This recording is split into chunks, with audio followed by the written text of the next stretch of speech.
교회 귀여운 아이들을 교육시킨다고 좀 고생 많이 했습니다.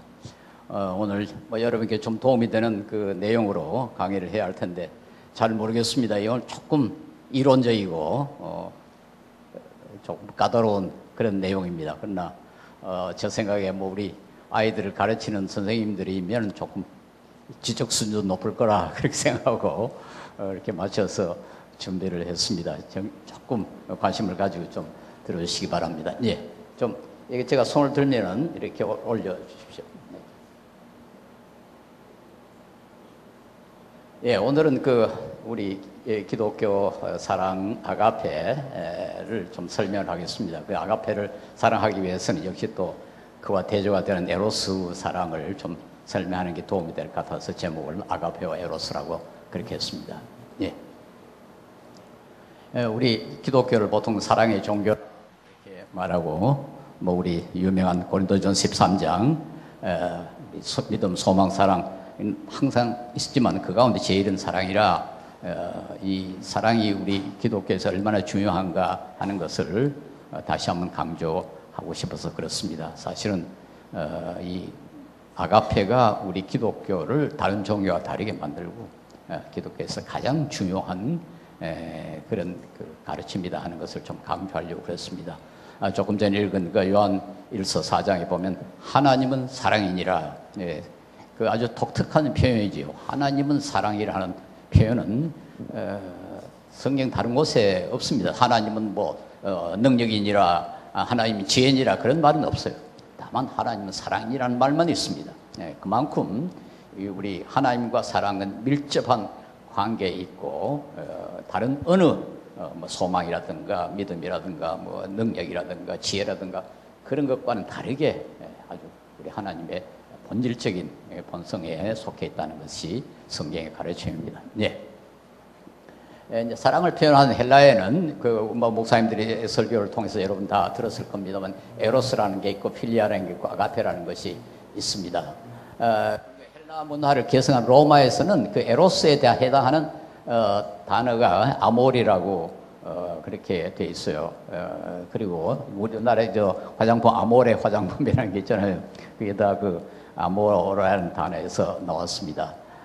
그리고 나전어에서는 아가페에 해당하는 단어를 카리타스라고 그리고 에로스에 해당하는 것을 아모를 해서 이 헬라어뿐만 아니라 라틴어에도 이 두 사랑을 이렇게 대조를 해놨습니다. 그리고 불어에도 역시 아가페에 해당하는 것이 샤리떼라고 되어 있고 에로스에 해당하는 것은 아무르라고 그래서 역시 구별을 하고 있습니다. 그런데 영어나 독일어나 한국어에는 구별이 없습니다. 둘 다 사랑이라고 이렇게 번역이 되어 있기 때문에 여기 때문에 이제 혼란을 많이 겪습니다. 사랑이라는 게 그런 게 그런 거지 같은 거 아니냐? 그렇게 하는데 그게 어떤 차이가 있는가를 오늘 저에게 좀 강조를 하려고 합니다. 그래서 우리 기독교가 말한 아가페라는 것이 우리가 보통 이해하고 있는 사랑과는 근본적으로 다르다는 것을 좀 강조하려고 오늘 이런 제목을 정했습니다. 예. 고대 그리스 신화에서는 에로스는 창조의 신들 가운데 하나였습니다. 그러다가 나중에 이 에로스가 아프로디테라는 신으로 이렇게 바꿔집니다. 아프로디테 아들로 돼가지고 로마 신화에는 큐피드라고 되어 있는데 여러분 큐피드의 화살이라는 거 혹시 들어보습니까? 어떤 총각이 처녀를 보거나 처녀가 총각을 볼 때 이 사랑에 깃들면 큐피드의 화살을 맞았다 그렇게 하잖아요. 그 큐피드가 바로 에로스에 해당하는 겁니다. 그리고 고대 그리스의 이 문화에서는 사랑을 하면 주로 에로스였습니다. 물론 이 필리아도 조금 있었지만은 필리아는 그렇게 많이 사용되지 않았고 사랑하면 대개는 그리스에서는 에로스였습니다.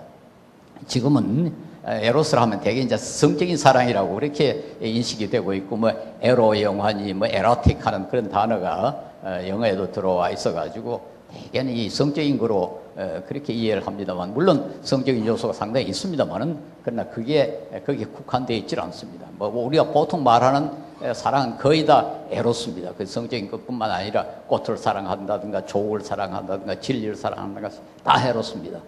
그러니까 에로스란 단어의 그 용법은 상당히 범위가 넓습니다. 그리고 철학적인 고대 그리스에서는 뭐 플라톤이라는 철학자, 플로티누스라는 철학자 이런 사람들은 에로스를 신적인 신을 향해 가는 하나의 그 단계로 그렇게까지 그 에로스를 보았습니다. 플라톤의 이런 그 철학자가 쓴 향령이란 아주 유명한 그 대화집이 있는데요. 거기서 이제 그 에로스를 상당히 길게 논의하고 있습니다. 거기에는 에로스를 어떻게 설명하는가 하니까 본래 인간이 동글동글했다. 지금의 배라는 거죠. 팔이 4개고 다리도 4개고 이제 그 완전히 지금보다는 배인데 이렇게 등에 이렇게 붙어 있었다는 거예요.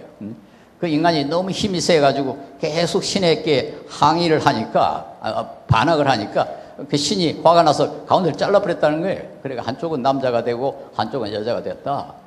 그런데 이게 다시 하나가 되려고 하는 경향, 그게 에로스다. 그렇게 설명을 했어요.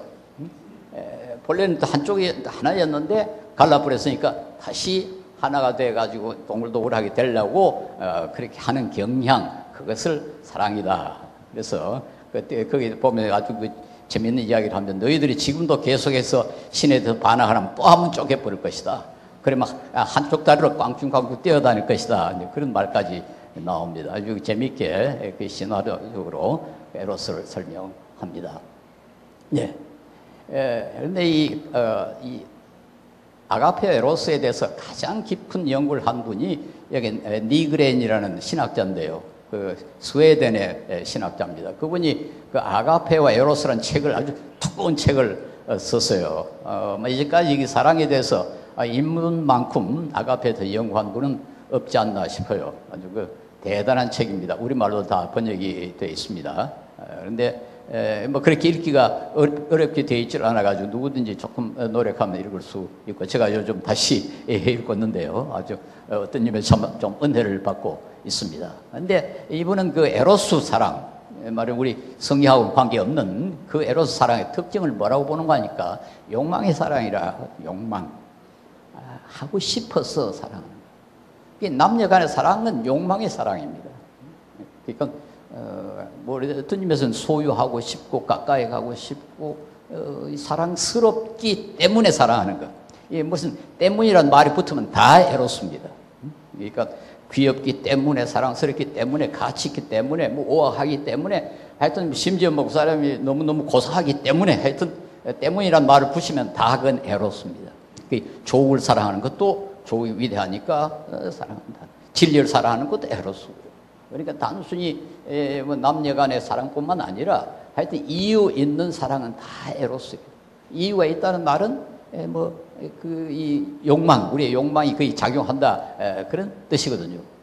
그 다음에 요거 이제 그 두 번째는 인간이 신적으로 가는 길이라 하는 거. 요건 뒤에도 이야기했습니다만은 이건 주로 플라톤과 아리스토텔레스 혹은 플로티누스 같은 이런 철학자들이 에로스라는 것을 이제 일종의 구도, 인간이 그 완벽한 것을 향해서 가는 경향, 그걸 갖고 또 에로스라고 그랬어요. 이분들은, 이 철학자들은 이 세상의 모든 것에 아름다운 것, 고상한 것들이 조금씩 보이는데 그걸 근거로 해가지고 점점 더 아름답고 좀 더 완전하고 좀 더 고상한 것을 향해 나간다. 인간에게는 그런 경향이 있다 그랬어요.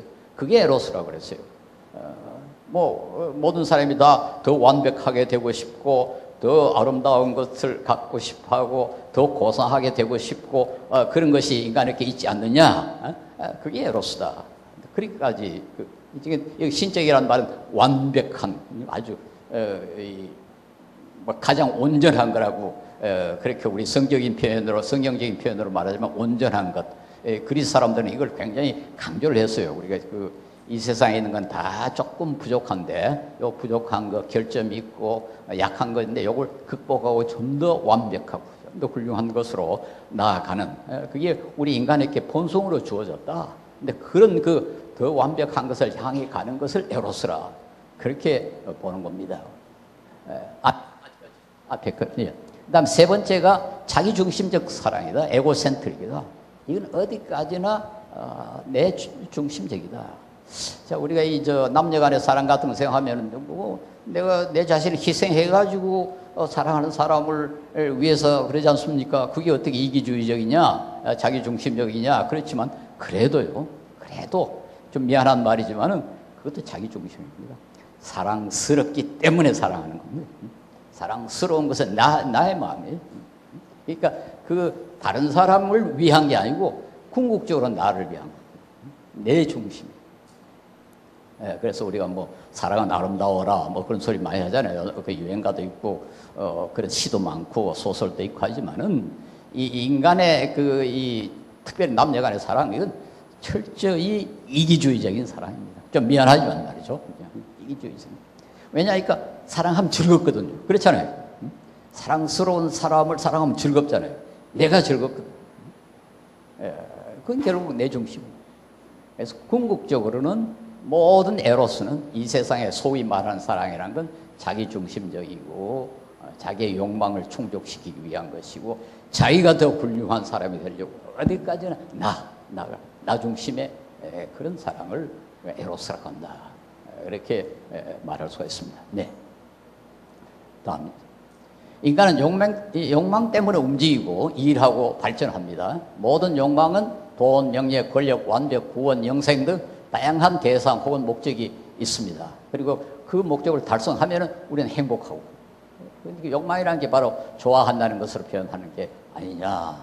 그래서 우리가 사랑을 한다는 말을 뭐 좋아한다, 뭐 바란다, 돈을 사랑한다 할 때 그 사랑한다는 말, 결국은 나의 욕망을 충족시키는, 그렇게 모든 에로스라는 건 결국은 욕망에 근거해 있는 거다.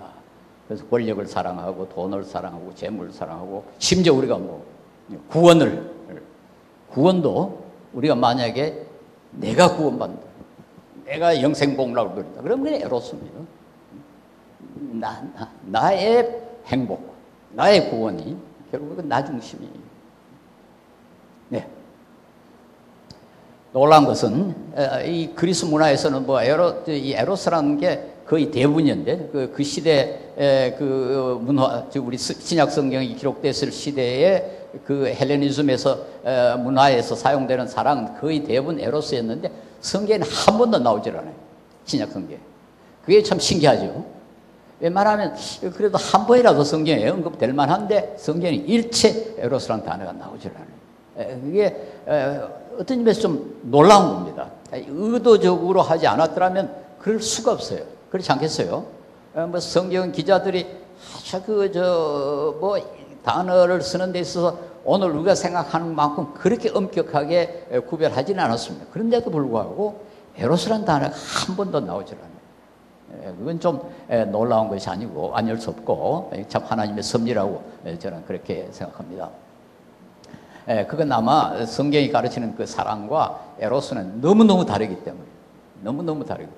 자, 여러분이 이 말씀을 들으면은 우리가 지금 보통 아주 대단한 그 거룩한 사랑이라고 생각하는 것도 상당할 정도는 에로스라는 걸 우리가 알아야 됩니다. 우리 뭐 저를 포함해서 우리 인간이 가지고 있는 소위 사랑이라는 건 거의 대부분 에로스지 아가페가 아니다. 그래서 오늘 좀 우리가 좀 오늘 저녁에 우리가 혁명적인 좀 이 변화를 좀 가져야 되는데요. 우리가 이제까지 사랑에 대해서 생각하고 있는 것이 상당히 오해의 근거가 아니냐. 우리는 에로스를 아가페로 지금 착각하고 있는 게 아닌가 하는 것을 저 자신도 느낍니다. 예. 그다음 두 번째 그 단어가 이제 필리아라는 건데, 필리아는 그 인간을 향한 신의 사랑 혹은 친구 간의 사랑, 이런 거로 되게 이해를 했다고 그럽니다. 근데 욕망이나 감정에 휩쓸리지는 않고요. 에로스처럼 사람을 사로잡는 것이 아니다.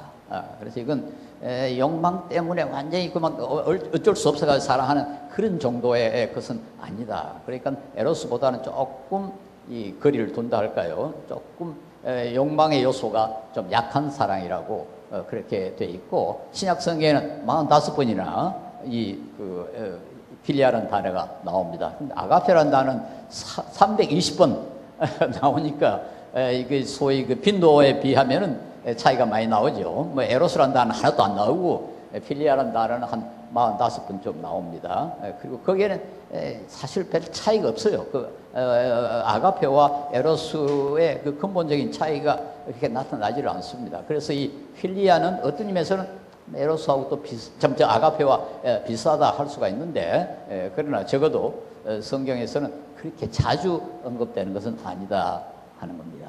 네. 일반 헬라 용법에서는, 지금 성경 말고 일반 헬라의 사람들의 그 용법에서는 필리아는 같은 것에 끌리는 경향을 뜻한다 그럽니다. 같은 종류의 사람으로 취급한다는 뜻이다. 그래서 그게 마태복음 10장 30절, 요한 15장 19절에도 나오는데요. 예술과 같은 문화를 좋아하는 거, 이런 것도 필리아라고 그러고, 사람을 좋아하는 것도 필리아라. 그래서 이 영어에 필란트로피라는 단어가 있어요. 필란트로피라는 거 여러분 영어 아시는 분은 아시겠지만 사람을 사랑한다 그 말이죠. 자선 같은 걸 갖다 필란트로피라 그렇게 하거든요. 그게 필리아라는 단어에서 나온 거고, 그 다음에 철학을 갖다 필로소피라고 했을 때 소피아라는 단어는 지혜라는 뜻이거든요. 그러니까 지혜를 사랑한다. 또 필하모니라고 왜 콘서트 필하모니라고 그러지 않습니까? 그 하모니를 사랑한다. 그러니까 이건 사람이나 이런 걸 봐도 좀 같은 것을 사랑한다. 그래서 얼마 전에 그 영화에 필라델피아라는 영화가 나왔어요. 저는 보지는 않았습니다만 그건 동성애를 그게 좀 미워하는 그런 영화라 그래요. 그런데 그 아델포스라는 말은 형제라는 뜻이거든요. 형제를 사랑한다. 그러니까 남성을 사랑한다는 것이 함축이 되어 있거든요. 필라델피아라는 말이. 그래서 그 영화가 그 동성애와 관계된 영화라고 이제 그런 이야기를 들었는데, 그런 종류의 사랑을 갖다가 필리아라고 그런다. 그렇습니다. 예. 요한복음 21장 15절 17절, 이건 유명한 구절인데요. 여러분이 다 기억하시겠습니다만, 예수님이 부활하신 뒤에 베드로를 보고 시몬아 네가 나를 사랑하느냐 그렇게 할 때 베드로가 내가 주를 사랑하는 줄 주께서 아시나이다 그런 게 있잖아요. 세 번이나 질문을 하고 대답을 하는데, 주님은 세 번 다 아가페로 대답을 해요. 질문해요. 아가페로 너가 나를 사랑하느냐. 그런데 베드로는 계속해서 필레오로 대답을 합니다. 필리아 사랑으로 주님을 사랑합니다. 그래요. 끝에 가서는 예수님도 필레아로 너 사랑하느냐. 그러니까 또 베드로도 역시 필레오로 그렇게 사랑한다. 그렇게 돼가지고 이거 가지고 이제 우리가 이 첫 번째 사랑과 예수님이 의도하시는 사랑과 베드로 의도하는 사랑은 다르다 이렇게 이제 주석하는 분도 들어 있습니다만, 많은 분들이 그걸 그렇게 엄격하게 구별할 필요가 없다. 여기서는 그저 이 단어에 너무 구애받지 마라. 오히려 모든 단어를 아가페 사랑으로 이해하면 된다. 베드로도 사실은 특별히 예수님이 말씀하신 그 사랑과는 다른 사랑으로 주님을 사랑하겠다고 한 것은 아니다. 이렇게들 주석가들이 이야기합니다. 이건 논란의 여지가 있어서 제가 자신 있게 이렇다 저렇다 하지는 못하겠습니다만은, 그 구절을 가지고 너무 이 아가페와 필레오의 차이가 거기 드러난다 할 필요는 없다 하는 것이 많은 주석가들의 설명입니다. 예. 이제 그다음에 이제 오늘 아가페에 대해서 이제까지는 에로스를 처음에 설명하고 그다음 필리아를 설명하고 이제 아가페에 본격적으로 좀 들어가겠습니다. 이제 고대 그리스에서는 이 아가페라는 단어가 별로 사용되질 않았습니다. 호모라는 작가, 여러분이 다 아시죠? 일리아드와 오디세이라는 유명한 회곡 서사시를 쓴 로마의 그리스의 유명한 시인이죠. 그분의 작품에 이 아가페라는 단어가 한 3번 나온대요. 대부분 에로스죠. 대부분 에로스인데 아가페라는 단어가 딱 3번 나온다고 그럽니다. 그리고 그때 그들이 호모라든가 그리스 시인들이나 작가들이 의도한 것은 대개는 선호한다, 어떤 것은 다른 것보다 더 평가한다 등 그런 의미를 가지고 있다고 그럽니다만은, 이건 대상이 나를 끌어들인다, 즉 내가 끌린다 하는 것보다는 오히려 내가 관심을 갖는다 하는 그런 의미가 약간 있답니다. 그러나 이제 그리스의 철학자나 문필가들이 사용하는 아가페와 성경이 사용하는 아가페는 다릅니다. 하여튼 단어는 물론 같은 단어이긴 하지만은 의도한 것은 다르다 하는 것이 대부분 신학자들의 설명입니다. 네. 아가페라는 단어가 많이 사용된 것은 이제 알렉산더 대제가 뭐 상당히 그 중동 지역을 거의 다 휩쓸었죠. 지금 이제 에집트까지 다 정복하고 또 동쪽으로 인도까지 정복을 했으니까요. 알렉산더 대제가 아주 그 엄청난 제국을 만들었습니다. 그때부터 아가페라는 단어가 조금 많이 사용되기 됐다 그러는데요. 사실 이제 본격적으로 우리 기독교적인 그 의미를 갖게 된 것은 소위 그 70인역이라는 성경부터 시작이 됩니다. 70인역이란 말은 구약 성경, 여러분이 다 아십니다만 구약 성경 히브리어로 되어 있거든요. 그런데 히브리어를 헬라 말로 번역한 것이 있습니다. 그것이 70인역이라고 그럽니다. 그게 언제 이루어졌는가 하니까 주전 130년, 그러니까 예수님이 오시기 한 130년 전에 에집트의 그 나일강 하류에 있는 알렉산드리아라는 도시가 있는데요. 그 알렉산드리아라는 도시는 알렉산더라는 대제를 기념해가지고 만들어진 도시입니다. 근데 그 도시가 그 시대의 그 문화의 중심지였습니다. 지중해 연안에서 가장 문화가 발달된 도시가 알렉산드리아였어요. 거기에 도서관이 세계에서 제일 큰 도서관이 있었다고 그러지 않습니까? 최근에 다시 또 세계에서 제일 큰 도서관을 짓고 있습니다. 제가 한번 방문을 했는데요. 얼마 전에 보니까 전 세계 학자들한테 책을 좀 보내라. 그래서 다시금 세계에서 제일 큰 도서관을 만들겠다고 지금 애를 쓰고 있는데요. 하여튼 그 도시에 그 학자들이 많았습니다. 우리 기독교 신학자들도 이제 알렉산드리아의 학파라는 게 있고요. 우리 뭐 오리겐이라든가 클레멘토 오브 알렉산드리아라든가 하여튼 그 훌륭한 기독교 신학자들도 알렉산드리아에 많이 있었습니다. 그런데 이제 그 예수님이 오시기 130년 전에 유대인 학자 본래 70명이 히브리 말로 된 구약 성경을 헬라 말로 번역했다 하는 전설이 있습니다.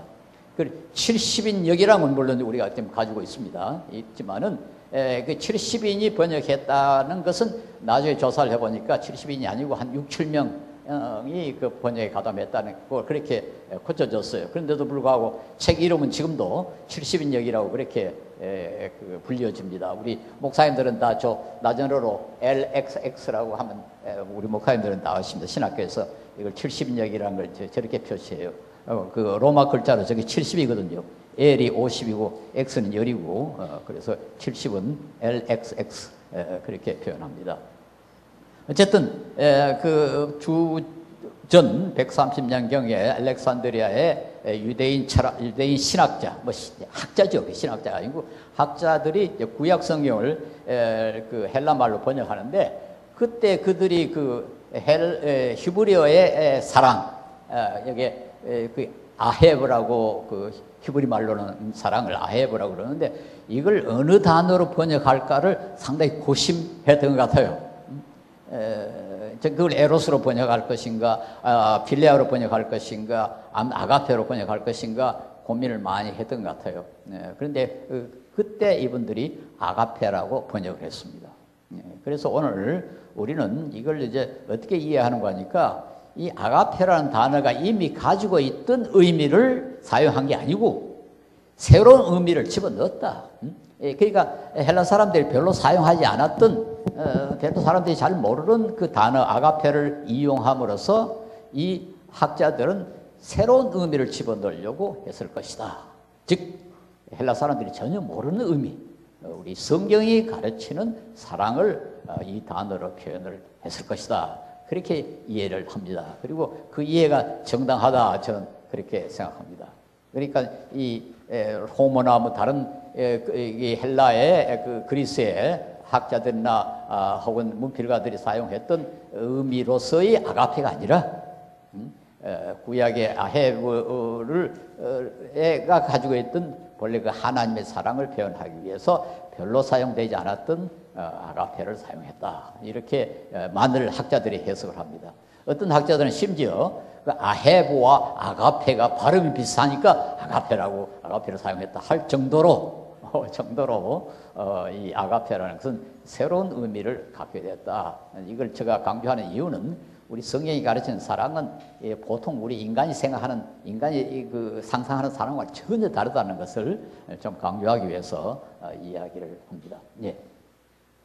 C.H. 다드라는 그 신약학자가 지난 세기에 활동했던 이 신약학자인데 상당히 좀 많이 알려진 학자입니다. 이 신학적으로는 우리 정통 교리에서는 조금 자유주의적인 그런 경향을 갖고 있습니다만은 대단한 학자예요. 그래서 우리가 다 존경하는 그 스토트 목사님, 우리 아주 보수적이고 복음주의적인 영국의 신학자 아닙니까? 목사님, 우리가 그 책을 지금 많이 읽고 있습니다만, 그 스토트 목사님도 이 C.H. 다드를 많이 인용을 해요. 아주 훌륭한 신학자인데요. 제가 이 아가페에 대해서 설명해 놓은 그 글들 가운데 이분이 정의한 것이 가장 좋다고 생각해서 제가 지금 영어까지 동원해 가면서 좀 소개를 합니다. 그분이 그 사랑을, 아가페 사랑을 뭐라고 정의를 했는가 하니까, 첫째, 사랑은 감정이나 애정이 우선이 아니다. 아가페는 감정이나 애정이 주가 아니다. 보통 우리 사랑은 애정과 감정이 중요한 거 아닙니까? 그런데 뭐 애정이 뭔지 감정이 뭔지 이게 뭐 차이가 어디 있는지 그건 잘 알 수는 없습니다만, 영어로 보면 emotion 혹은 affection이라고 되어 있는데, emotion이란 건 우리 속에서 우러나오는 감정, affection은 외부에서 어떤 자극이 주어져서 우러나는 감정, 그렇게 뭐 우리가 이해하면 되지 않겠나 싶은데요. 하여튼 그 둘이 다 감정입니다. affection도 감정이고 emotion도 감정입니다. 그런데 성경이 말하는 아가페는 그런 게 아니죠. 그게 주가 아니라 그랬어요. 그럼 뭐냐? 우선적으로 능동적인 의지의 결단이다. 감정이 아니라 의지라 그랬습니다. 그러니까 영어로 active determination of the will 하는데, will 하는 건 의지죠. 보통 사랑은, 우리는 알고 있는 사랑은 감정 아닙니까? 그런데 이건 의지예요, 의지. 그리고 여기 또 active란 말이 아주 중요합니다. 능동적이란 말은 뭐 수동적이 아닌 거죠. 그런데 모든 감정은 수동적입니다. 감정은 능동적인 감정이 없어요. 내가 슬프기를 결심한다. 그런 건 없어요. 슬퍼지지요. 내가 가만히 있다가 내가 슬퍼야지. 그런 건 없어요. 내가 기뻐야지. 그런 건 없습니다. 감정은 모두 수동적입니다. 그런데 아가페는 능동적이다. 그러니까 그 감정이 아니기 때문에 이건 수동적이 될 수 없고, 그건 능동적인 의지의 결단이다. 결단이다 하는 건 뭡니까? 결정을 하는 거죠. 끌려가서, 수동적인 건 끌려가는 거죠. 하는 수 없이 뭐 자기가 원하지 않는데도 하면은 그게 수동적이지만, 능동적이란 말은 하겠다. 그런 말이에요. 그래서 그러므로 감정은 명령될 수 없는 데 비해서 사랑은 명령될 수 있다. 그건 무슨 말인가 하니까, 감정은 우리가 명령할 수가 없습니다. 내가 여러분 보고 지금 내가 여러분께 명령합니다. 지금 슬프십시오. 그렇게 명령한다 합시다. 가령 뭐 군대 장군이 병사들 쫙 써놓고 지금부터 슬퍼해. 슬퍼 안 하는 놈은 전부 기합 준다. 그게 됩니까? 감정은 명령이 될 수가 없어요. 그렇잖아요? 그런데 성경에 보면 뭐라고 되어 있는가 하니까 사랑하라 명령했어요. 그렇죠? 사랑하라. 그러니까 사랑은 감정이 아니라 이 말이죠. 사랑이 감정이라면 성경이 사랑하라라고 명령할 수가 없다. 왜냐니까 감정은 명령할 수가 없는 거니까. 이 말은 아주 중요한 말입니다. 그래서 that's why it can be commanded as feelings cannot 하는 말은 cannot be commanded. 감정은 명령될 수 없는 데 비해서 사랑은 명령될 수가 있다. 따라서 사랑은 감정이 아니고 의지다. 이 명령은 의지의 문제죠. 뭐 해라 하라는 것은 그렇게 작정해서 행동하라 그 말 아닙니까? 이건 제가 좀 특별히 강조를 하고 싶습니다. 우리 사랑을 되게 그렇게 오해를 하는데, 뭐 가장 앞으로도 나오겠습니다만 그 가장 대표적인 것이 원수를 사랑하라는 거 아닙니까? 원수를 사랑하라. 원수를 감정적으로 사랑할 수가 없죠. 원수가 어떻게 사랑스러워집니까? 성경에는 사랑하라 그런단 말이에요. 그러니까 그건 감정이 아니죠. 그래서 요 요소가 매우 중요하고 이건 뭐 여러 신학자들이 강조를 합니다. 제가 몇 분 이야기를 좀 인용을 했는데 그 리처드슨이라는 신학자는 아가페는 필레오의 따뜻함도 없고 에로스의 강렬함도 없다. 그것은 감정이 아니라 의지에 호소한다. 감정이 아니라 그랬어요. 그 다음에 네일이라는 사람은 사람의 의지가 타인의 영원한 행복을 꾸준하게 추구하는 것이다. 의지로 다른 사람의 행복을 추구하는 거다. 그 다음에 키엘케고라는 뭐 유명한 철학자죠. 사랑을 감정이나 그와 비슷한 것을 이해하는 것은 비기독교적이다. 이분은 아주 극단적으로. 사랑을, 아가페 사랑을 갖다가 감정과 비슷하게 생각하는 건 아예 기독교의 원칙을 끝난다. 비기독교적이다. 아주 상당히 중요하죠. 그래서 여러분, 오늘 이걸 좀 특별히 좀 강조를 하려고 합니다. 제가 한 가지 예를 들면, 원수 사랑. 여러분, 원수 사랑 때문에 다 고민을 좀 해봤을 겁니다만, 저도 마찬가지입니다. 저는 평소에 늘 좀 교만해가지고, 나는 원수 사랑하라는 말이 무슨 말인지 모르겠다. 나는 원수 하나도 없으니까, 원수 사랑이 뭔지 모르겠다. 그렇게 이해를 했는데, 내가 대학 총장을 한번 해보니까 원수가 많이들 생겨요. 어떻게 보니까, 어떻게 사람이 그렇게 악할 수가 있나? 의도적으로 나를 괴롭히는 사람이 있더라고요. 원수죠. 평생 처음으로 이제 원수가 생겨난 거죠. 근데 성경에 이제 원수를 사랑하라 그랬으니까 사랑해야 되는데 이걸 어떻게 해야 되나? 대부분은 어떻게 우리 교인들 보면 기도해요. 원수, 저 원수 좀 그래 사랑스럽게 해 주십시오. 그렇게 기도하는 게 제가 봤을 때 대부분의 우리 교인들의 반응인데, 근데 이제 문제는 어디 있는 거니까 사랑스럽게 돼버리면 원수가 아니야. 그렇죠? 그러니까 성경은 원수를 사랑하라 그랬지 애인을 사랑하라고 명령 안 했는데, 저 사람이 애인 되게 해 주십시오 기도하니까 그 원수 사랑은 관계없죠. 원수 사랑은 뭔가 하니까 이를 부두부 갈면서 사랑해야 돼요. 그건 감정 가지고 안 되죠.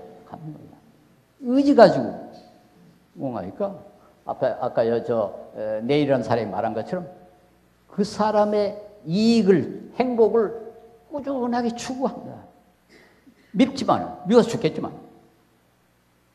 그래가지고 그 사람이 자기 무슨 사업한다, 무슨 활동한다고 날 보고, 자기는 이제 나의 원수인 줄 모르죠. 자기는 나한테 해롭게 했다고 생각을 안 하니까. 그래, 날 보고 자기 하는 일에 후원을 좀 하라 그래요. 후원은 그냥 빼앗아 오고 싶은데, 무슨 후원. 그래도 성경이 명령하니까 해야지. 그래가지고 한 달에 3만 원씩 지금 벌써 10년 이상 보냅니다. 보낼 때마다 화가 나요.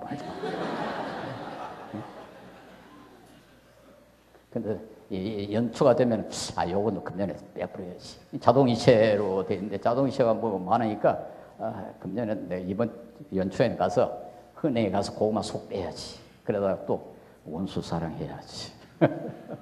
근데 얼마 전에 만났는데 괜찮습니다. 얼마나 반가워하는지 나도 또 반갑다고 또 인사 잘했어요. 말하자면 그런 겁니다. 원수 사랑이 우리 아가페라는 그런 거라고요.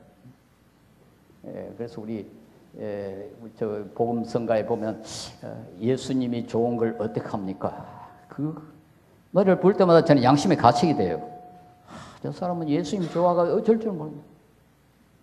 그거 나쁘다는 거 아닙니다. 좋죠. 그러나 성경이 요구하는 건 그게 아니거든요.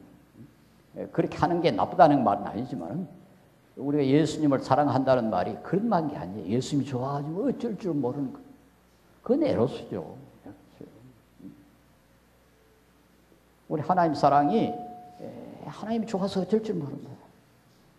수동적으로 사랑하게 되면 더 좋죠. 그 자체가 나쁜 게 아닙니다. 그러나 성경이 요구하는 것은 그것보다는 의지.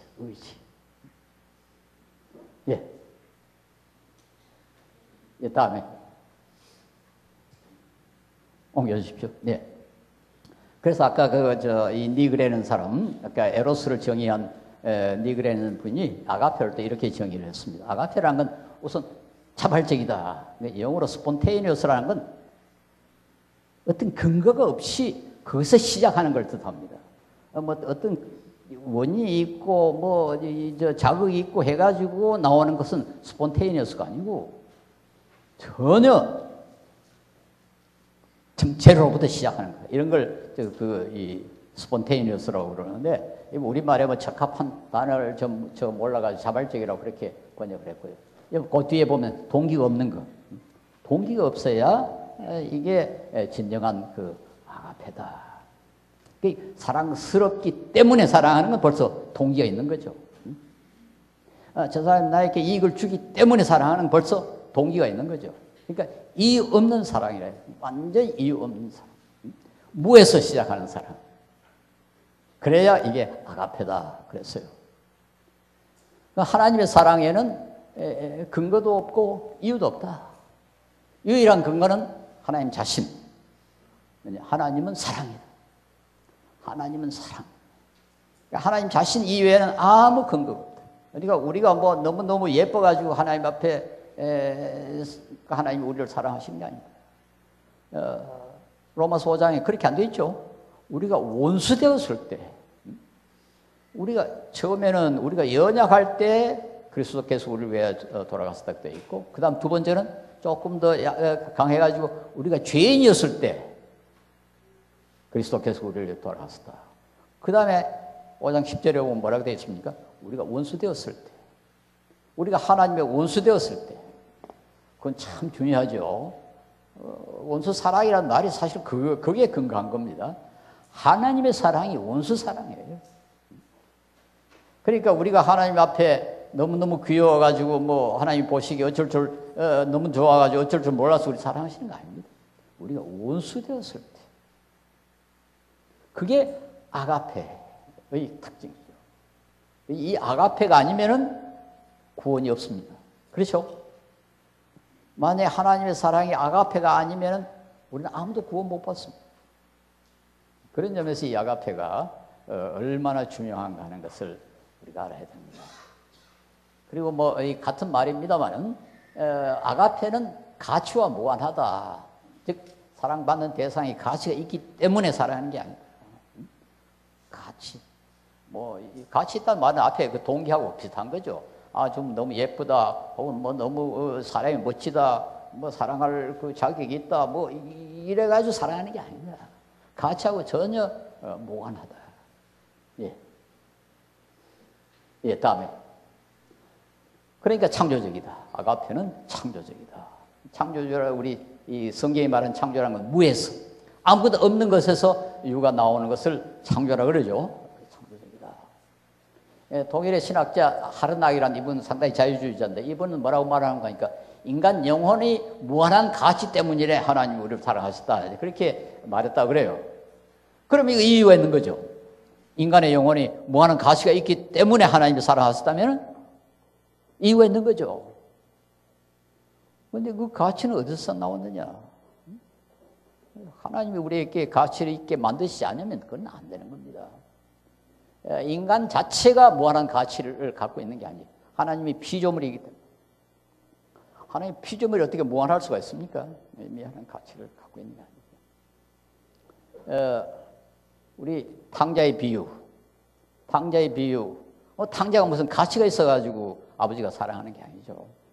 탕자는 못된 짓을 한 사람이죠. 그 탕자의 비유는 물론 인간에 대한 하나님의 사랑을 뜻하는데요. 우리가 무슨 가치가 있어서 사랑하는 게 아니고, 또 이 포도원 비유는 마태복음 20장에 나오는 그 비유인데요. 왜 일꾼을 아침에 뭐 몇 시에 쓰고 나중에 1시간 남겨놓고 또 사람을 고용하잖아요. 그리고는 다 같이 한 데나리온씩 임금을 줘버린단 말이에요. 그건 뭐를 뜻합니까? 그 사람이 얼마나 일을 했기 때문에 임금을 주는 게 아니에요. 그렇죠? 그 일꾼들의 그 일에 대해서 보상을 하는 게 아니에요. 일방적인 사랑. 그러니까 가치하고는 전혀 무관한 그런 사랑이다. 그런데 하르낙의 관점은 잘못됐다. 이건 인본주의적인 거죠. 인간이 무한한 가치를 가지고 있다. 그런 거 어디서 생겼느냐? 하나님이 무한한 가치를 주셔야만 가치가 있는 거지, 인간 자체가 무한한 가치를 갖고 있는 게 아니거든요. 그래서 저는 관점은 잘못된 겁니다. 하나님을 사랑하라는 명령은 하나님이 이것도 역시 마찬가지입니다. 지고선, 그리스 사람들이 말한 그 지고선이기 때문도 아니고 하나님이 친근하기 때문도 아니다. 즉 우리가 성경이 우리 보고 하나님을 사랑하라 하는 것은 이유가 있기 때문이 아니고 무조건적 명령이다. 무조건적 명령. 하나님이 이러이러하시니까 사랑해라. 그게 아니에요. 무조건 사랑해라.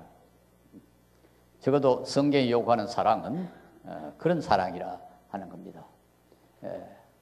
그래서 우리는 하나님을 사랑하는 것은 하나님에 의하여 사로잡히고 그의 소유가 되는 것을 뜻합니다. 그것은 하나님에 의하여 시작될 수밖에 없습니다. 즉 하나님이 우리를 먼저 사랑하셨은즉 우리도 이와 같이 사랑하는 것이 마땅하다.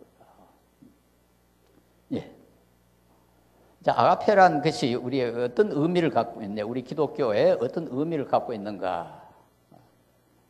첫째, 기독교가 계시의 종교임을 아주 잘 말해주고 있습니다. 즉, 이 아가페는 그러므로의 결론이 아니라 내가 말하노니의 결과다. 하나님이 내가 말하노니 그것을 끝나는 거지 무슨 이유가 있어가지고 그런 게 아니다. 인류 역상 어떤 다른 종교나 이념, 창조적인 사상가나 예술가도 아가페와 같은 사랑을 제시한 일이 없다. 이건 성경에만 나오는 사랑입니다. 아무 종교도, 아무 사상가도, 아무 소설가도, 시인도 아가페 사랑을 생각을 못했어요. 생각할 수가 없어요. 이건 오직 성경에 하나님 자신에게서 나온 거고 하나님 자신이 우리에게 가르쳐 주신 거라야 가능하지 인간의 능력으로는 저런 것을 생각할 수가 없고 인간의 그 논리로서는 저런 사랑을 말할 수가 없습니다. 저런 사랑을 생각해낼 수가 없습니다. 그런 점에서 우리 이 아가페는 이 기독교가 계시의 종교라는 것을 아주 잘 말해주는 게 아니냐. 계시의 종교라는 건 뭡니까? 사람의 생각이 아니라 하나님의 생각에 의하여 우리의 구원이 이루어진다는 거 아닙니까? 우리 기독교 모든 가르침은 사람의 생각에서 나온 게 아니고 하나님이 자기의 뜻을 우리에게 나타내서 숨으로 가능하다는 거죠. 그러니까 아가페는 오직 하나님만이 보여줄 수 있는 사랑이고 따라서 이것은 계시의 종교임을 아주 가장 잘 대변하고 있다. 근거 없는 사랑, 이유 없는 사랑, 그건 즉 아무 이유 없이 사랑받는 자의 행복을 꾸준하게 추구하는 것은 인간이 생각해낼 수 없는 가치다. 두 번째로 민수기 마태복음 5장 44절에 나는 너희에게 이르노니 너희 원수를 사랑하며 너희를 축 박해하는 자를 위하여 기도하라. 이같이 한즉 하늘에 계신 너희 아버지의 아들이 되리니 이렇게 해야 하나님의 아버지의 아들이 된다. 하나님의 아들이 된다. 이게 아주 중요하죠. 왜 아버지의 아들이 될까요? 이런 사랑은 아버지만 우리 하나님만 하실 수 있으니까 그런 사랑을 실천할 때만 비로소 하나님의 아들이 된다. 이는 하나님이 그 해를 악인과 선인에게 비추시며 선인에게도 하나님의 해를 비추신다. 악인에게도 비추신다.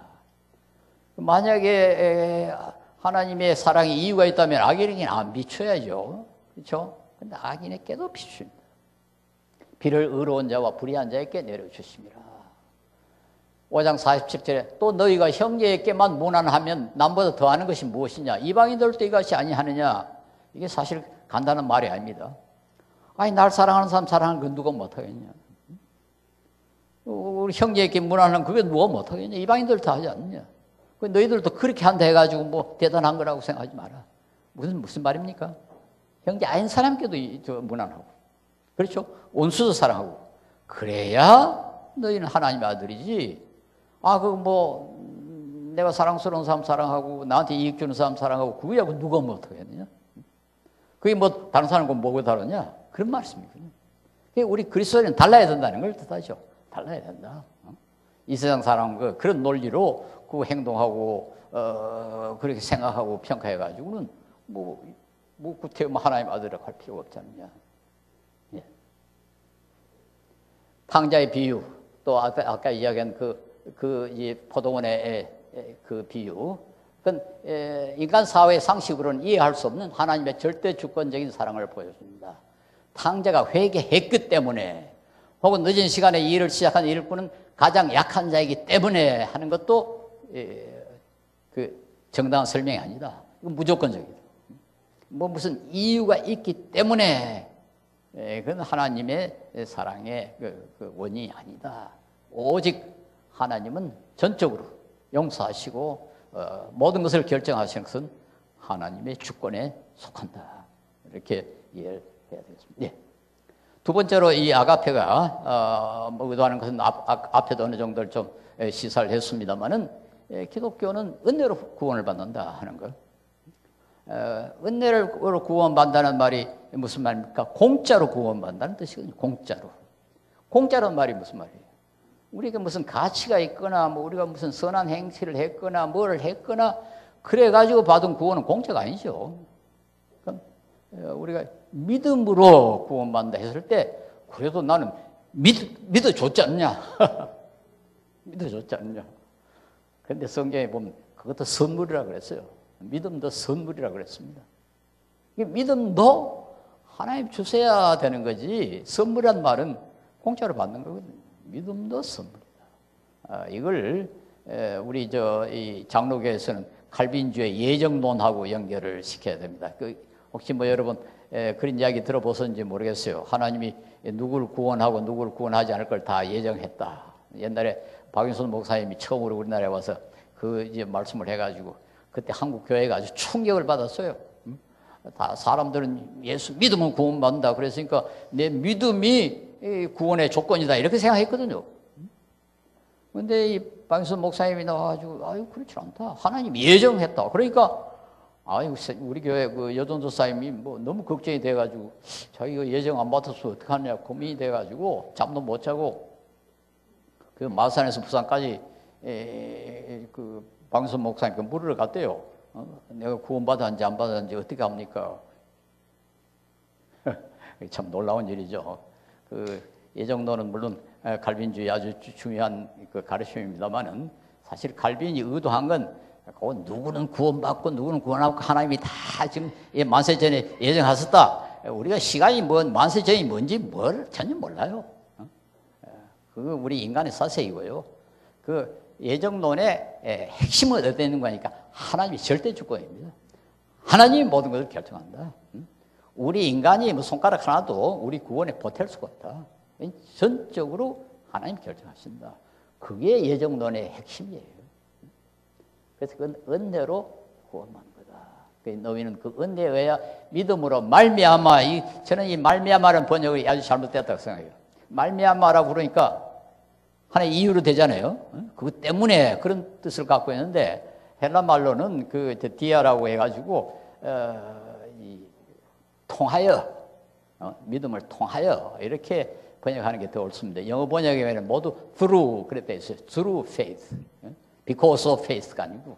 그래서 우리 번역이 이건 조금 조심을 해야 돼요. 잘못 이해하면은 이 믿음이 근거가 돼가지고 구원받는 거로 그렇게 되는데 그게 아니고 하나의 믿음은 통로에 불과하다. 믿음이 구원을 보장해 주는 게 아니라 구원의 통로다. 그런 뜻입니다. 이것이 너희에게서 난 것이 아니요 하나님 선물이라고 그랬죠. 하나님 선물. 이게 믿음도 우리에게 나온 것이 아니고 하나님의 선물이다. 그래서 여러분 이 믿음에 대해서 감사할 줄 알아야 돼요. 믿게 된 것에 대해서 감사할 줄 알아야 돼요. 그게 내가 뭐 잘나서 내가 참 결심을 역시 잘해가지고 믿게 됐다. 나중에 하늘나라에 가서 하나님 뭐 주고 감사합니다. 그러나 결국 내가 믿었지 않습니까? 내가 안 믿었으면 하나님 나를 구원 못했을 거 아닙니까? 내가 믿었으니까 나도 한 젓가락 얹었습니다. 그게 성경의 의도가 아니죠. 성경의 의도가 아니에요. 믿음도 하나님이 주신 것이다. 그래서 우리가 할 수 있는 건 감사할 뿐이지 우리가 무슨 내가 어느 정도 좀 똑똑해서 믿게 됐다 그런 생각을 할 수가 없습니다. 그래서 이건 오직 이유 없는 아가페의 아주 그 독특한 성격, 특징 때문에 결국 우리가 믿음을 갖게 되고 구원을 받게 됐다. 이게 우리 기독교의 핵심적인 교리 아닙니까? 이게 사실 하나님의 아가페 때문에 가능하다. 예. 그 다음 십자가의 도, 그건 마찬가지입니다. 아가페 사랑의 극치는 예수님의 십자가의 죽음입니다. 로마서 7장, 7절에서 8절 아주 유명한 구절이죠. 의인을 위하여 죽는 자가 쉽지 않고 선인을 위하여 용감히 죽는 자가 혹 있거니와 우리가 아직 죄인 되었을 때 그리스도께서 우리를 위하여 죽으심으로 하나님께서 우리에 대한 자기의 사랑을 확증하셨느니라. 앞에 의인 혹은 뭐 선인, 그건 의인이기 때문에 혹은 선하기 때문에 그 사람을 위해서 죽을 수가 있죠. 그런데 우리 성경에 보니까 우리가 죄인이었을 때 그 말은 의인도 아니고 선인도 아니고 아무 자격도 없고 아무 근거도 없고 사랑받을 만한 요소가 하나도 없는데 그리스도께서 우리를 위해 죽으셨다. 이게 십자가의 도죠. 십자가의 도. 뭐 아까 다 서로 연결이 되어 있습니다. 믿음을 통한 구원이라든가 이 하나님의 절대 주권이 다 여기 서로 연결이 되어 있습니다. 예. 그래서 그 다음에 하나님의 절대 주권을 역시 그 아가페라는 것이 아가페라는 사랑이 함축하고 있다. 아가페는 오직 없는 것으로부터 있는 것을 창조할 수 있는 창조주 하나님만 제시할 수 있는 그런 사랑입니다. 그러므로 성경의 하나님은 만들어진 신일 수가 없습니다. 예. 요즘 뭐 이 도킨스라든가 뭐 철학자 옛날 19세기 철학자 그 니체라든가 기독교인이 하나님을 만들었다 그러잖아요. 하나님이 만들 때 그런 하나님을 만들 수가 없어요. 우리 성경이 말하는 그런 하나님은 사람의 머리에서 나올 수가 없습니다. 아가페를 누가 생각할 수 있겠어요? 아가페 같은 사랑을 누가 상상이나 할 수 있겠어요? 그건 아무 인간도 생각할 수가 없는 그런 종류의 사랑입니다. 근데 그런 사랑을 가지신 하나님을 갖다 사람이 만든다? 그건 안 되죠. 예. 저는 조금 다시 돌려주십시오. 제일 마지막 구절, 인간이 만든 신은 인간을 놀라게 할 수 없다. 이 말이 여러분 무슨 소리인지 잘 이해가 안 될 겁니다만, 저의 학위 논문을 지도한 교수가 그런 조그마한 책을 썼어요. 그 책 이름이 놀라게 하는 하나님. 그런 책인데요. 놀라게 한다는 말이 무슨 말입니까? 가령 여러분이 어떤 컴컴한 골목을 이렇게 가는데 어떤 사람이 왁 하고 나오면 깜짝 놀라죠.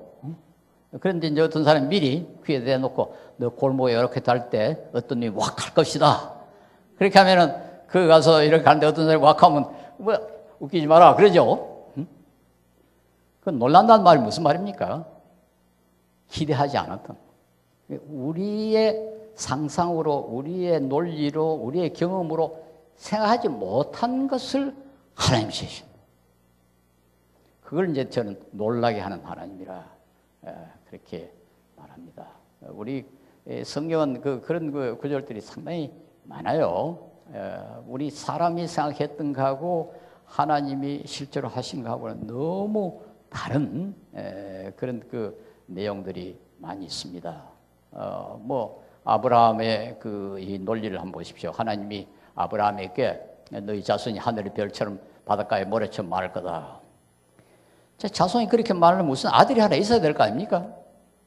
근데 뭐 사람은 자꾸 늙어가고 자기도 늙어가는데 뭐 애가 없다고. 그러니까 아브라함은 어떻게 합니까? 자기 논리도 야 저 바닷가에 모래처럼 하늘의 별처럼 많으려면 자식을 하나 낳아야 되는데 뭐 양자라도 하나 데려야지. 그래 양자를 데리지 않습니까? 응? 엘리에셀인가 그런 양자를 데려가지고 뭐 양자도 아들이니까 그 양자 아들 낳아가지고 아들 놓고 그렇게 하면 하늘의 별처럼 바닷가에 모래처럼 많을 거 아니냐. 근데 하나님이 뭐랍니까? 그거 아직 안 된다. 너 몸에서 나온 아들이어야 된다. 이런 말이에요. 아이 그럼 하나님 처벌 정해야 되겠네. 그래가지고 하가를 또 첩으로 해가지고 아들을 낳았거든요. 그럼 자기 몸에서 나온 거 아닙니까? 하나님이 그것도 안 된다고 그랬다. 그것도 안 된다. 사라에서 나와야 된다고 그런단 말이에요. 사라는 지금 나이가 좀 들어가지고 애 낳을 때가 뭐란데. 나중에 이 천사가 와서, 사라가 아기를 낳을 거라고 뭐랬습니까? 사라가 가관이다 웃었죠. 웃기네. 그게 이삭이란 말이거든요. 이삭이란 게 웃긴다는 말이거든요. 하나님 정말 웃기네. 내가 지금 나이가 얼마인데 무슨 아들을 낳아? 그런데 아들을 놀라게 하는 하나님. 놀라게 하는. 그게 참 재미있는 현상입니다. 제가 좀 빨리 했기 때문에 좀 시간이 있어가지고 하나 더 하겠습니다. 우리 목사님들은 다 아십니다만, 우리 성경의 그 사본, 우리가 지금 읽고 있는 성경이 이제 그 히브리 말로가 됐고 헬라 말로 되어 있는데, 가령 바울 사도가 편지를 썼는데 그 바울 사도가 쓴 편지는 지금 남아있질 않아요. 바울의 직접 쓴 편지나 혹은 뭐 대표례가 쓴 편지, 그 원본은 남아있질 않아요. 남아있는 건 사본입니다. 그 원본을 베껴가지고 보관되어 있는 것이 사본인데, 이 사본이 많아요. 사본이 하나만 딱 있으면 괜찮을 텐데, 뭐 시내산 사본이라는 것도 있고 바티칸 사본이라는 그 사본이 여러 개 있습니다. 양피지로 된 것도 있고 바피루스라고 갈대에 쓰인 것도 있고, 여러 개 있는데 학자들이 그걸 이제 뭐 이렇게 비교를 해가지고, 그래서 오늘 우리 이 성경을 좀 갖게 됐거든요. 그런데 이 사본마다 똑같으면 아무 문제가 없는데 조금이 달라요. 이 사본은 이렇게 말하고 저 사본은 저렇게 말하고, 근데 많이 다른 건 아닙니다. 그 몇 구절에 서로 사본의 내용이 달라요. 근데 이걸 연구하는 사람들을, 연구하는 것을 사본학이라고 합니다. 사본학. 그래서 어느 사본의 그 구절이 본래 바울 사도가 의도했던 그 구절일까? 근데 그걸 연구하는 그 분야를 갖다 사본학이라고 그러는데, 아주 그 재미있는 원칙이 하나 있어요. 가령 사본이 갑이라는 사본이 있고 을이라는 사본이 있는데, 이렇다 합시다. 갑이라는 사본은 문법이 딱 맞고 을이라는 사본은 문법이 틀려요. 그러면 어느 게 더 원본에 가까울까요? 문법이 딱 맞는 게 원본에 가까울까요? 틀리는 게 원본에 가까울까요? 틀리는 게 원본에 가까워요. 틀리는 게. 사본학에서는 그런 원리를 적용합니다. 왜냐? 이 원본에 문법이 틀리니까 이 베끼는 사람이 지가 고치는 거예요. 지가 고치는. 응? 그 바울 사도가 그렇게 문법에 틀릴 수가 있나? 그래, 지가 고치는 거예요. 그런데 아주 이 성실한 사본가는, 아니, 내가 뭔데? 바울 사도가 썼으면 그대로 해야지. 이게 제가 뭐를 뜻하는지 알겠습니까? 인간의 논리대로 자기 마음대로 선거하고, 그걸 이제 놀라게 하질 않아요. 우리 인간의 보통 논리대로 이해를 하려고 하는 경향이 우리에게 있어요. 우리 모든 인간에게. 그렇게 되면 놀라울 게 하나도 없어요. 근데 성경은 계속해서 우리를 놀라게 해요. 놀라게. 가장 대표적인 것이 사실 우리 교리입니다. 우리 이 삼위일체 교리 같은 거. 여러분, 삼위일체가 뭔지 아십니까? 아무도 몰라요. 아무도. 안다고 하면 거짓말입니다. 안다고. 삼위일체를 알게 하려고 만든 교리가 아니에요. 삼위일체가 어떻게 이해가 됩니까? 하나님 한 분이고 삼위인데 이게 무슨 재주로 그걸 압니까? 삼위일체 교리가 나온 것은 하나님에 대해서 성경에 기록한 것을 아무리 조직을 할래도 그래밖에 설명할 수 없어가지고 그렇게 한 겁니다. 또 예수님은 하나님이요 사람이라는 것도 똑같습니다. 어떻게 한 인격체가 동시에 하나님이 되고 사람이 될 수 있습니까? 논리적으로 안 되죠. 근데 성경이 가르치는, 예수님에 대해서 가르치는 것을 아무리 조직하려도 그래밖에 표현할 수 없어가지고 칼시돈 종교회의에서 소위 칼시돈 신앙 고백이라는 걸 만들었는데, 그게 지금 예수님이 신성과 인성을 설명하는 그런 교리고요. 니케아 종교회의에서 삼일체 교리가 확정이 됐습니다. 그런데 이걸 이해해버리면, 기독교 역사상 이걸 설명하려는 사람이 무수히 나왔어요. 삼위일체가 말이 되도록 서로 이해하려는 사람들이 많이 나왔어요. 다 이단이 되어버렸습니다. 그래서 내가 목사님들에게 반농담으로 절대로 교인들에게 삼위일체 이해시키려고 노력하지 마십시오. 교인들이 이해하자 말자 목사님은 이단 되어버립니다. 이해하자 말자 이해. 우리 인간이 이해할 수 있는 교리가 아니에요. 우리 기독교가 그런 종교입니다. 만약에 이해할 수 있도록 돼 있으면 사람 머리에서 나온 거죠. 사람 머리에서 나온 거죠. 저는 이 삼위일체나 예수님 양성 이런 이 교리가 있다는 사실이 저희한테는 굉장히 위로가 됩니다. 저는 철학을 한 사람이라서 논리적으로 따지기를 좋아하거든요. 그런데 성경에 내 논리로 이해할 수 없다는 것이 없는 부분이 있다는 말이 얼마나 큰 위로가 되는지 몰라요. 저는 인간의 지식이라는 게 별 수 없다고 생각하는 사람이거든요. 근데 성경을 읽어보니까 모두 참 정말 그러네. 내 논리에 딱 맞네. 그러다 성경을 읽을 가치가 없어요. 저희 고등학교 다닐 때 어떤 시골 전도사님이 교회 와서 설교를 하시는데 저는 성경을 읽으니까 너무너무 좋아가지고 무릎을 치면서 읽는데요. 그런데 어떻게 하나님의 생각하고 내 생각이 그렇게 같은지. 제가 고등학교 다닐 때 속으로 고등학생인데도 그러면 안 되는데 성경이 저 시골 전도사님 생각하고 같다면 이거 야단인데 그때 그렇게 생각했는데 물론 뭐 그분이 의도한 게 그건 아니겠죠. 너무 성경이 좀 좋아가지고 이제 표현을 하다 보니까 그렇게 된 거죠. 그렇죠. 성경이 우리 생각하고 꼭 같으면 야단이죠. 정말 읽을 가치가 없죠. 이걸 가장 강하게 주장한 사람이 터툴리아누스라고 초대교회 주 2세기에 로마의 유명한 신학자 터툴리아누스가 한 말이 있습니다. 말이 안 되기 때문에 믿는다. 그래도 퀴아 압설둠 하는 유명한 발언이 있습니다. 말이 안 되기 때문에 믿는다. 성경을 읽어보니까 말이 안 되는 게 너무 많더라. 그러니까 믿을 가치가 있다. 그 말은 무슨 말입니까? 사람 머리에서 나온 게 아니다. 이게 성경을 읽어보니까 뭐 다 말이 되면 그건 틀림없이 사람 머리에서 나왔을 것이다. 말이 안 되는 게 뭐 동정이여 탄생이니 부활이니 뭐 다 말이 안 되죠. 예, 우리 그러므로 우리 하나님은 우리를 놀라게 합니다. 놀라게. 아가페가 그런 것을 잘 표현하고 있다 이렇게 말할 수 있습니다. 예. 그다음 이제 인간의 아가페. 이제까지는 하나님의 사랑을 말했는데 이제 우리가 사랑해야 되는 것.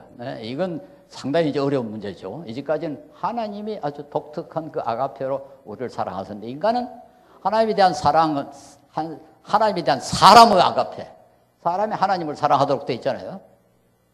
사람에 대한 하나님의 아가페와 같을 수가 없습니다. 우리 인간은 그런 사랑을 할 수가 없다는 거죠. 하나님은 사랑이지만은 인간은 그렇지 않습니다. 인간의 아가페는 완전히 자발적이거나 창조적일 수가 없습니다. 하나님과 교제를 먼저 시작할 수도 없습니다.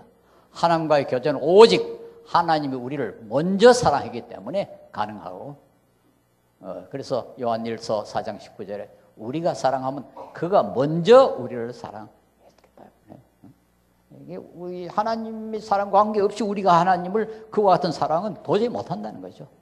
그건 오직 하나님만 하실 수 있고 그런 그 하나님이 그런 사랑으로 우리를 사랑했기 때문에 우리는 비록 부족하지만은 그런 사랑을 좀 실천하려고 애를 쓸 뿐이다. 그렇게밖에 인간의 아가페에 대한 성경의 가르침은 하나님에 대한 사랑보다는 이웃 사랑에 집중이 되어 있습니다. 사랑하라 했을 때 하나님을 사랑하라 하는 것보다는 이웃을 사랑하는 것이 더 많다는 거죠.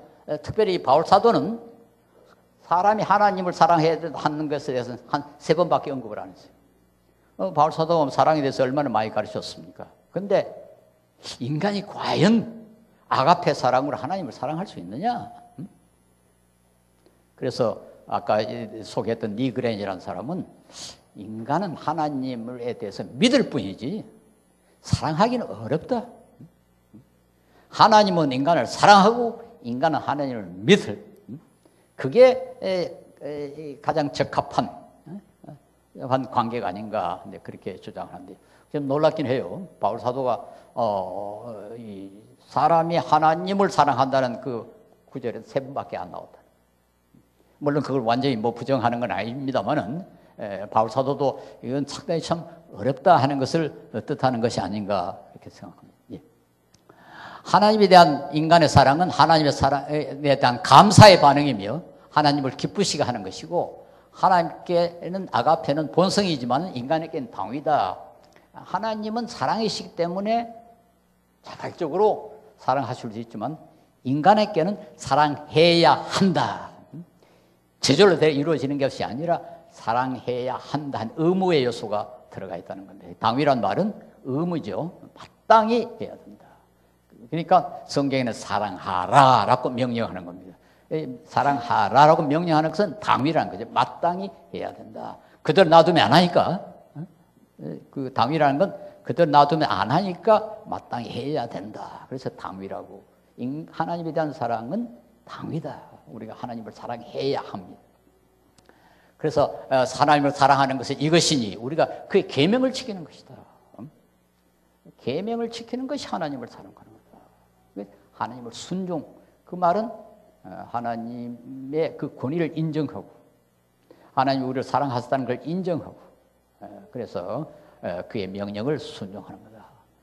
네 마음을 다하고 목숨을 다하고 뜻을 다하여 주 내 하나님을 사랑하였으니 이것이 크고 첫째되는 계명이요. 성경은 물론 복음서에는 하나님 사랑에 대해서 좀 더 많이 언급이 되고 있습니다. 예.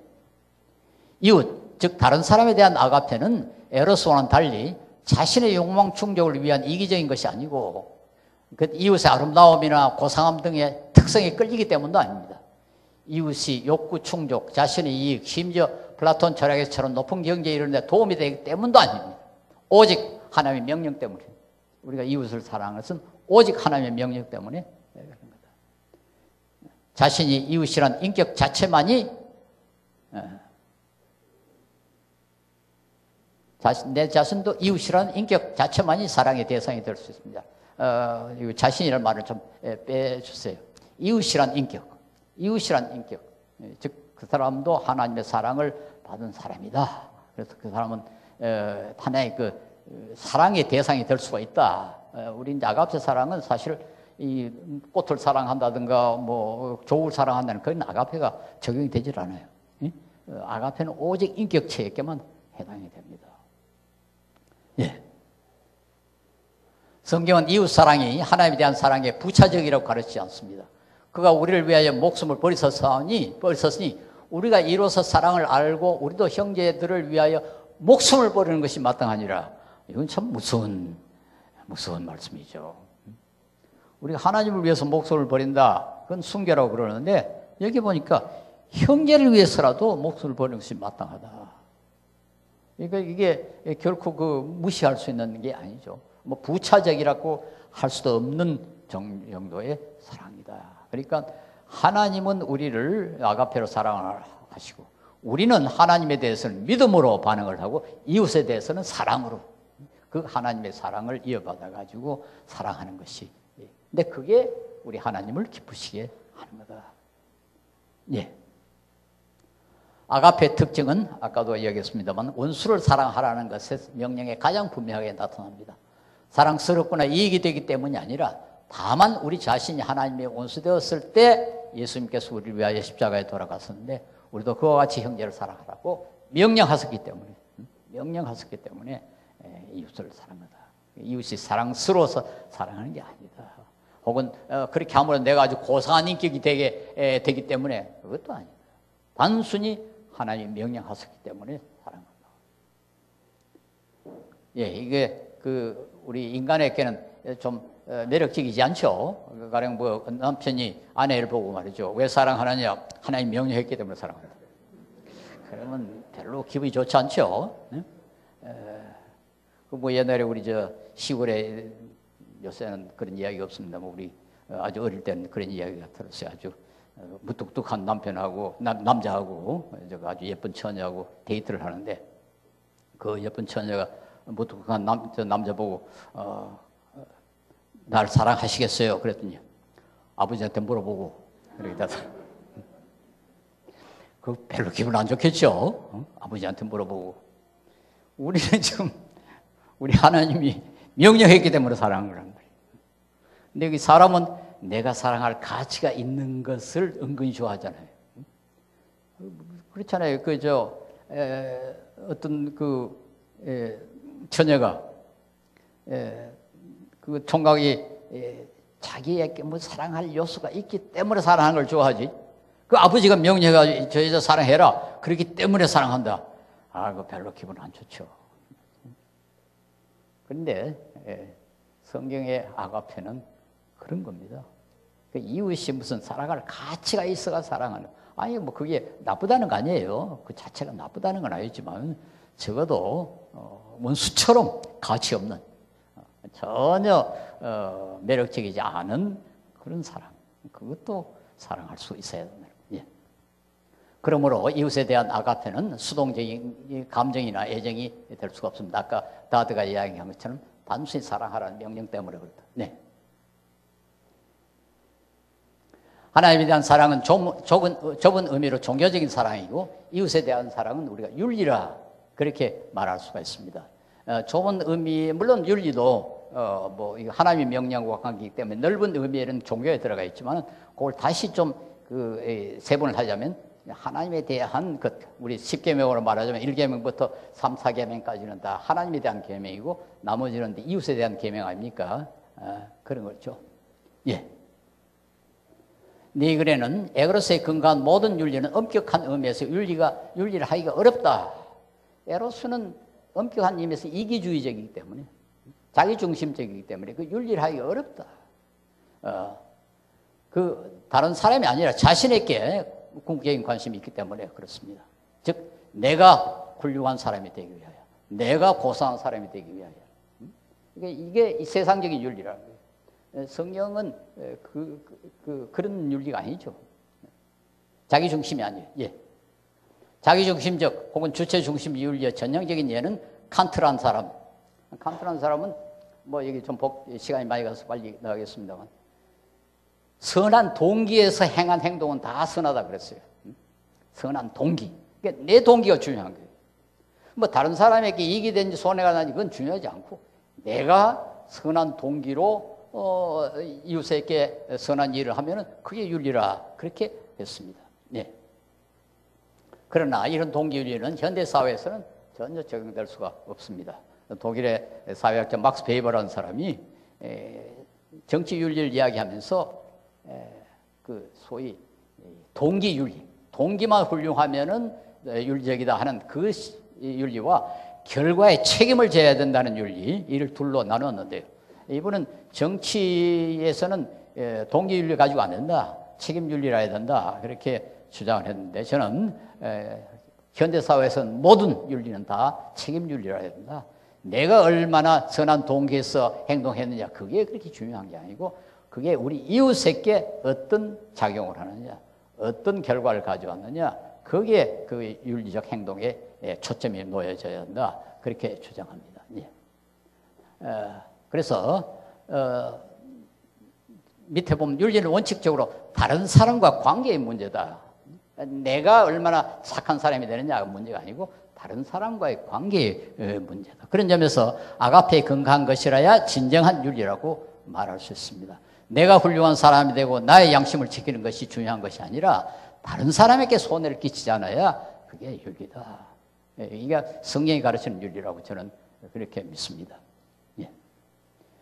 그래서 독일의 사회학자, 신학자 구른트만이라는 사람은 절제에 대해서 뭐 제가 내일 또 절제를 좀 강조를 하겠습니다만 절제에 대해서 뭐라고 말하는가 하니까 그 헬레니즘 그리스 사람들은 절제를 매우 강조를 했는데 그건 어디까지나 내가 고상한 인격자가 되기 위한 절제를 강조했다고 그래요. 근데 성경이 가르치는 절제는 그게 아니고 이웃에게 이익이 되는 것. 내가 얼마나 훌륭한 사람이 되는가 그게 중요한 게 아니에요. 이웃에게 이익이 되느냐 손해가 되느냐 이웃에게 이익을 주기 위해서 절제하래. 그것이 성경이 가르치는 절제다. 얼마나 멋집니까? 우리 이걸 보면 참 우리 성경이 얼마나 위대한 책이라는 걸 다시 알 수 있죠. 그리고 이 아가페가 얼마나 고상한 사랑인가 하는 것을 알 수가 있습니다. 내가 중요한 게 아니고 내 양심 뭐 내가 고상한 사람 뭐 이게 중요한 게 아니다. 나의 행동이 다른 사람에게 이익이 되느냐 손해가 되느냐. 예, 이게 아마 끝이죠. 예, 제가 또 9시쯤 되면 또 기차표를 끊어 나가지고 나가봐야 되기 때문에 조금 급하게 서둘렀습니다만은 너무 좀 딱딱했는지 모르겠습니다. 중요한 것은 우리가 그 성경에서 배우고 있는 이 아가페라는 것이 얼마나 소중하고 얼마나 독특한가 하는 것을 우리가 좀 반드시 알아야 되고, 이것이 우리 기독교를 다른 종교와 품격으로 구별짓하는 아주 참 고상한, 너무나 고상한, 그리고 사람의 머리에서 나올 수 없는 오직 하나님의 계시로만 가능한 사랑이라는 것을 좀 강조하려고 오늘 여러분에게 강의를 했습니다. 감사합니다.